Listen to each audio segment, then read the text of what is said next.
Bismillahirrahmanirrahim. Alhamdulillahi Rabbil Alamin. Wassalatu wassalamu ala asyrafil anbiya'i wal mursalin. Nabiyina Muhammadin wa ala alihi wa sahbihi ajma'in. Assalamualaikum warahmatullahi wabarakatuh. Sarap mag-iftar sa bahay lang, no? Diba? Lalo na may may baby. Sa tuloy natin itong Fatawa Ramadaniya ni Sheikh bin Baz rahimahullah.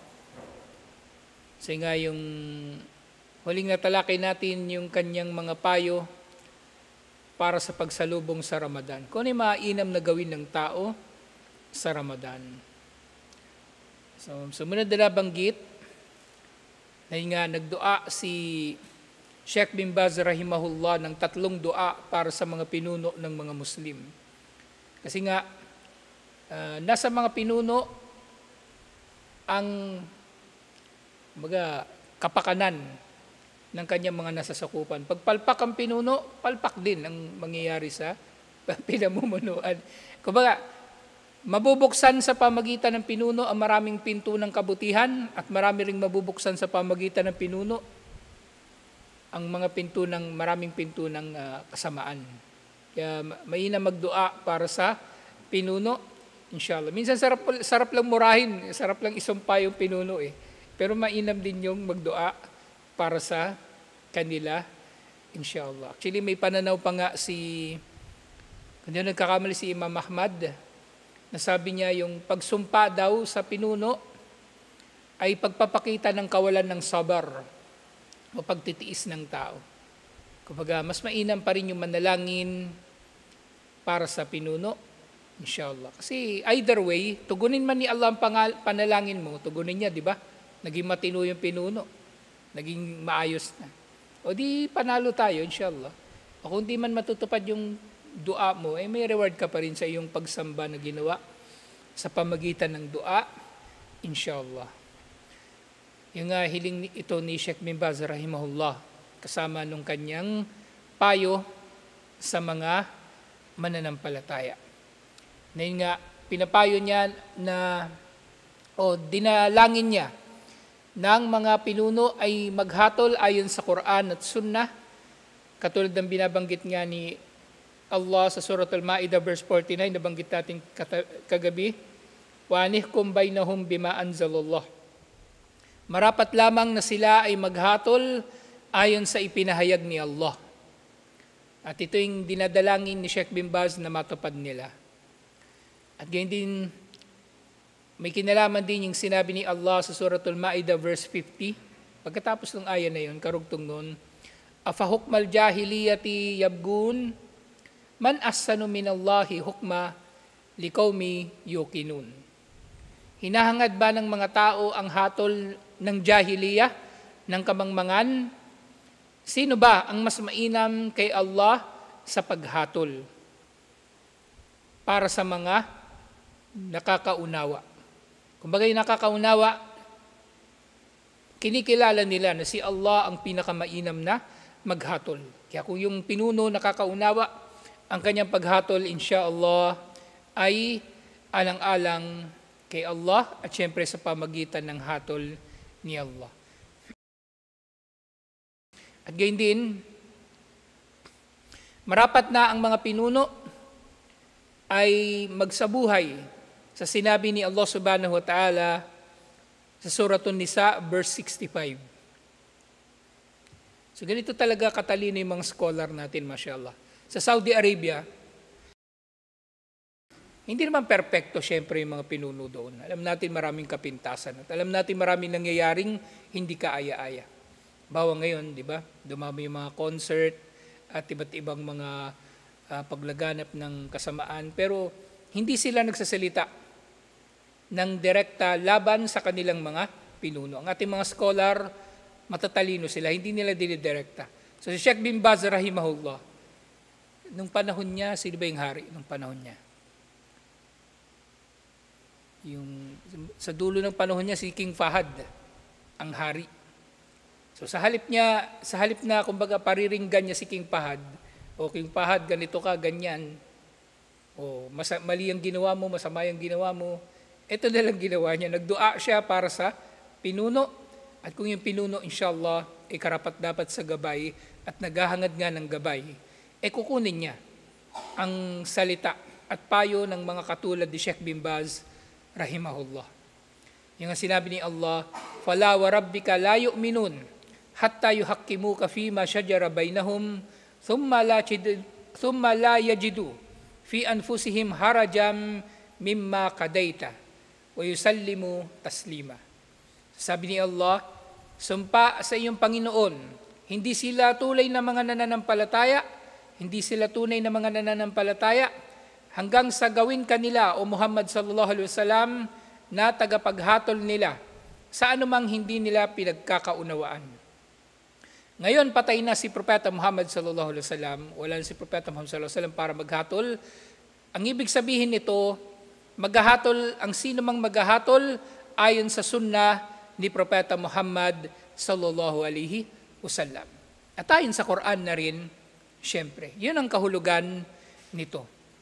At sila ay maghahatol ayon sa sunnah ni Propeta Muhammad sallallahu alaihi wasallam hanggang sa wala silang matatagpuan sa kanilang mga sarili na paghihirap sa anumang inihatol ni Propeta Muhammad sallallahu alaihi wasallam. Ibig sabihin, maluwag nilang tinatanggap ang hatol ni Propeta Muhammad sallallahu alaihi wasallam. At sila nga ay tatalima ng kumpletong pagtalima. Sa Quran, maraming mga aya na ito. Wa yusallimu taslima na kumbaga nauulit yung salita. Yung dalawang cognate, dalawang related na salita na uulit.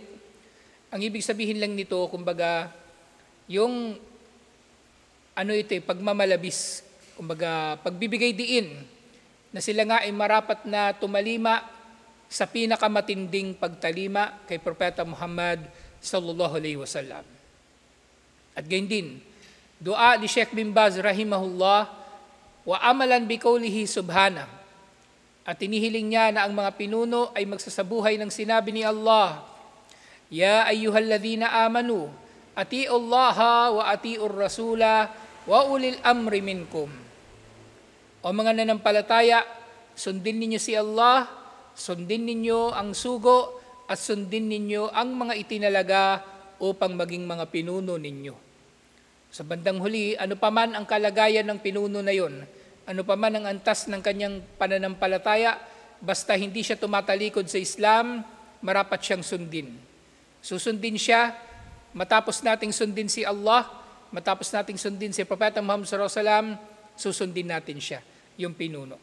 Pero syempre, kung ang utos ng pinuno ay taliwas sa sinabi ni Allah, sinabi ni Propeta Muhammad sallallahu alaihi wasallam, unahin nating susundin si Allah at si Propeta Muhammad sallallahu alaihi wasallam.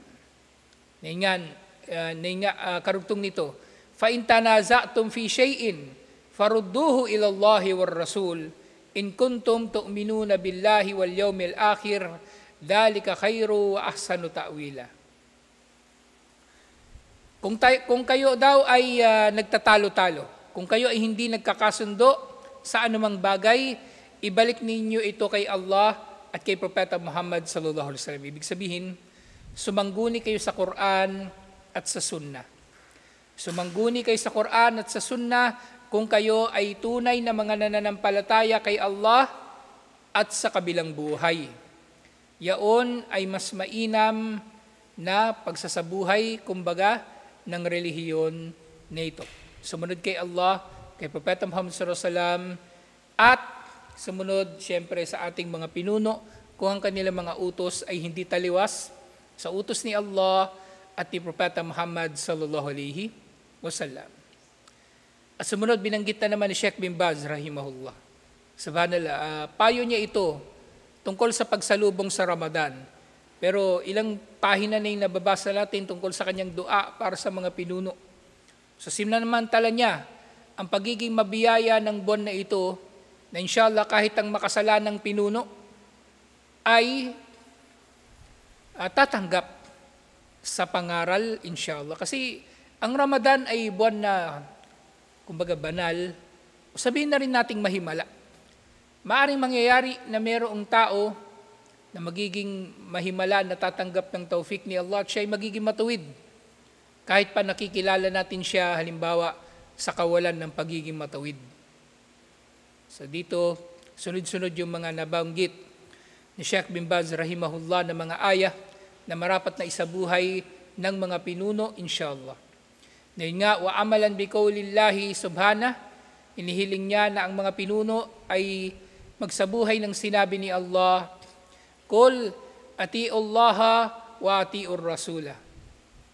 Sabihin Muhammad sallallahu alaihi wasallam, sundin ninyo si Allah at sundin ninyo ang sugo sallallahu alaihi wasallam. Ito ay nasa Suratun Nur, verse 54.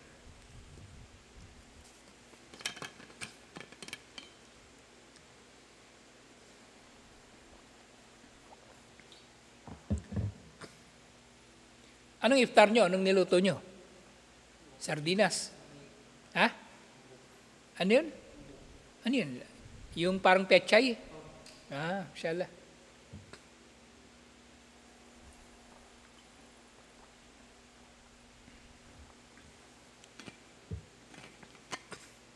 Tama ba yung oras ng iftar nyo? Sigurado kayo, ha? Kasi kanina, nagtanong sa akin si Ahmad, anong oras daw iftar? Yung oras pala nung cellphone ko, nakaset sa sa tagig. Kasi nasa tagig ako nung nakaraan eh. Hindi pa siya napalitan pala. Pero anyway, wala namang problema kasi minuto lang naman yung diferensya. Ang problema niya, kung yung cellphone nyo nakatapat sa Canada. Yung iftar nyo, alas 4 na. Alas 4 na. Naganda na, sakto pagdating mo. Inshallah. Kaya niyan, nagre-ring. Okay. At nga, meron pang isang sinabi si Allah, وَمَا أَتَاكُمُ الرَّسُولُ فَخُذُوهُ وَمَا نَهَاكُمْ عَنْهُ فَانْتَهُوا. Suratul Hashr, verse 7. So, ang mga pinuno raw natin, hinihiling ni Sheikh bin Baz rahimahullah, na magsakatuparan din nito. Na anumang ibigay sa inyo ng sugo ay kunin ninyo, at anumang ipagbawal niya sa inyo ay layuan ninyo o itigil ninyo, inshallah. Hada huwal wajibu ala jami'il muslimin. Ito ang obligado sa lahat ng mga Muslim wa ala umaraihim at sa kanilang mga pinuno. So masyaallah yung mga aya na ito, kung tutuusin, puro patama ito sa mga pinuno. Pero si Sheikh bin Baz rahimahullah, matalino ang kanyang pagkakapahayag. Matalino ang kanyang paghahayag sa paraan na ganito, na kumbaga hindi na insulto o hindi na papahiya yung pinuno at walang dahilan yung pinuno para isipin niya na kumbaga walang dahilan ng pinuno na mamasamain niya ang sinabi ni Sheikh bin Baz rahimahullah. Kasi wala naman siya sinabi talaga liban na lamang sa sinabi ni Allah at sinabi ni Propeta Muhammad sallallahu alaihi wasallam. So ganito pinakamainam na magpayo lalo na sa pinuno. Quran at hadith, hindi yung mga personal nating mga pananaw. Na nga minsan, masyadong opinionated yung ating mga sinasabi, minsan tayo na rin yung nawawala sa katwiran Yung mga pumupuna sa mga pinuno, minsan tayo na rin ang nawawala sa katwiran. Palagi, para matiyak natin na makatwiran ang ating pagpuna sa pinuno o pagpapayo, kumbaga, ang ating pagpapayo sa pinuno, ganitong gawin natin.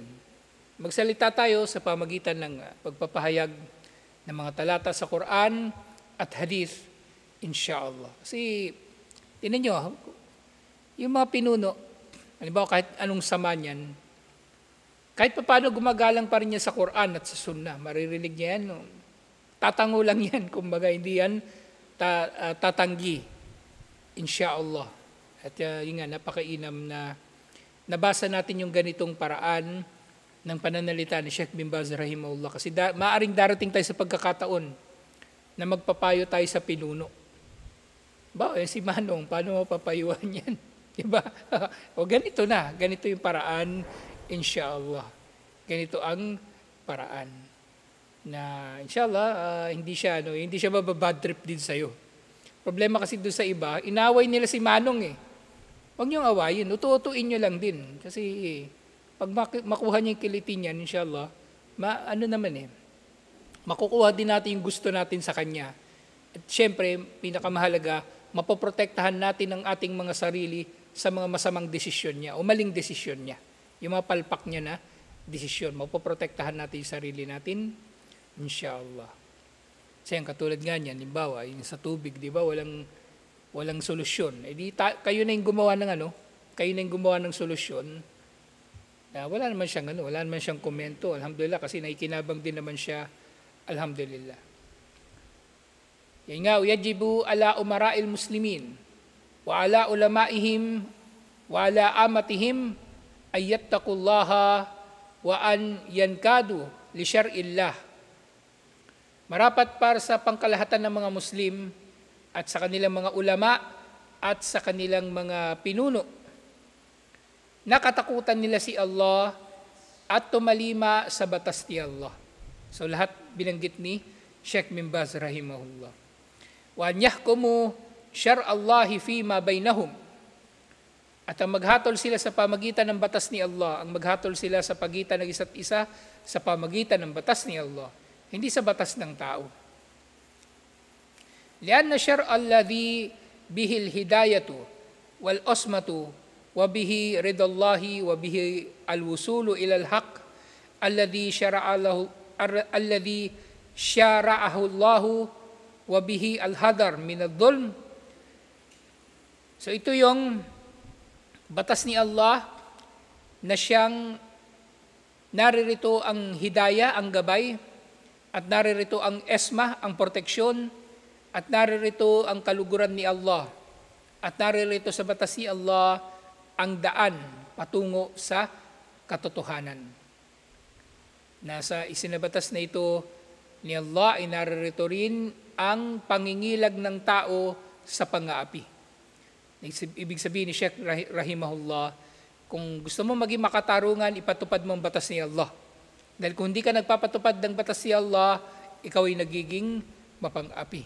So napaka-talino, napakahusay ng kanyang pagkakasabi. So imagine ninyo, di ba?